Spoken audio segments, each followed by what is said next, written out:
the state of Illinois what freedom and liberty look like. Are you guys asleep? Come on now!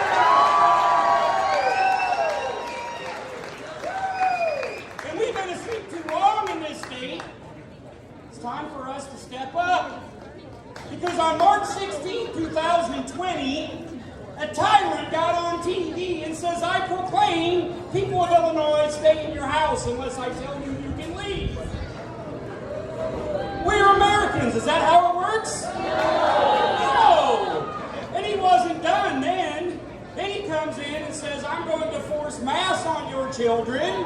I'm going to force vaccinations in our public employees.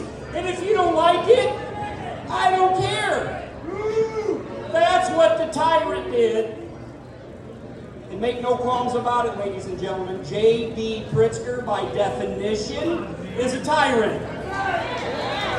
And he has the audacity to sit in his golden throne, not the toilet, because those are gone, and to say, I'm doing it to keep you safe.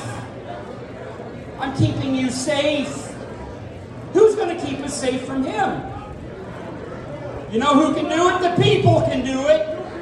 The people can do it. Politicians, they can all stand up here. You guys go, every time you're running for office. Yeah, I know. Trust me, I question it. Politicians are not going to save you. You can save us.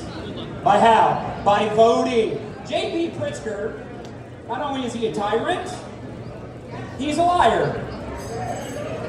And he gets away with it because his lapdog, Raoul, who JB's his biggest financial contributor, he lets him get away with it.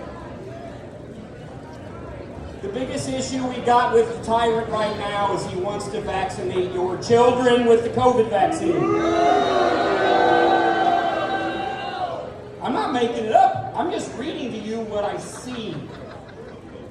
So the federal CDC, in their infinite wisdom, because Big Pharma is in their back pocket, recommends the COVID shot, I don't even call it a vaccine, on the 22nd or so of October, which sends it to the states. And what happened after that? Well, according to Lion Pritzker, he gets on TV and says, oh, that's for the General Assembly to decide, to figure out. And that's for he says General Assembly in 30 seconds. He's not said General Assembly in 2.5 years because he disregarded them and engaged in tyranny. But now all of a sudden, when it's election time, he says, I'm going to see about the General Assembly creating this vaccine requirement. Now what you don't know is that when he was on television saying that, I guess the people talking back there don't have kids in school or they don't care. That's okay.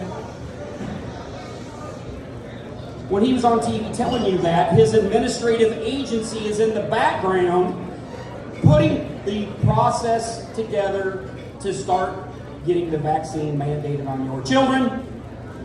The Immunization Advocacy Council in the state of Illinois just has to recommend it to the Department of Health. And once that happens, they can create a rule and make it a requirement. And guess what? That hearing of your committee is going to happen the second week of December, they've already told me. I have the emails to prove it. We showed them to the media, and they go ask JB softball questions. No disrespect, media, but that's just life. And he says, oh, there's no current plan. There's no current plan to require it. 2 weeks ago, he said it's the legislature's responsibility, and now he's saying that he's been caught lying. There's no current plan. Here's what he's telling you. He's saying, elect me again, because I'm going to downplay it.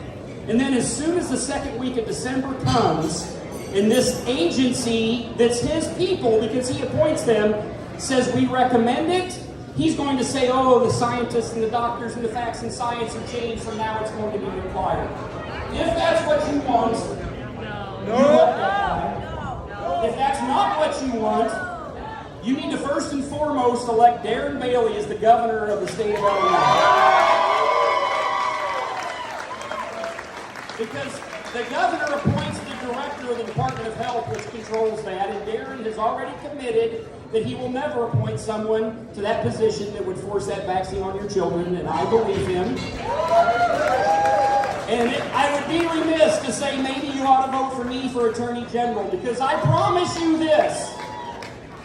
The politicians and the non-elected people of this state who have caused our small businesses harm, caused our children harm, caused our elderly to pass away without having their families next to them, they will rue the day that they put me in that office, because I promise you I'm coming for all of them. Thank you.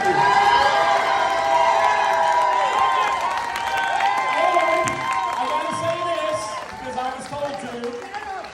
2 years ago, when people were scared, and that's okay, guys, I'll give it to you, there were 3 people in this state that stood up to the tyrant. 3.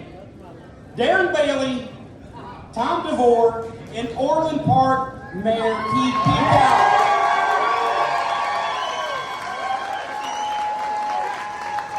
This man did not cower to the tyranny. He went out of his way and put himself at risk, professionally and personally, to stand up to the tyranny. And he gave very clear, explicit directions and information to the people he represented. That was a rarity 2.5 years ago, I promise you. It is my privilege and my pleasure to know this man, and I give to you Mayor Keith Peacock.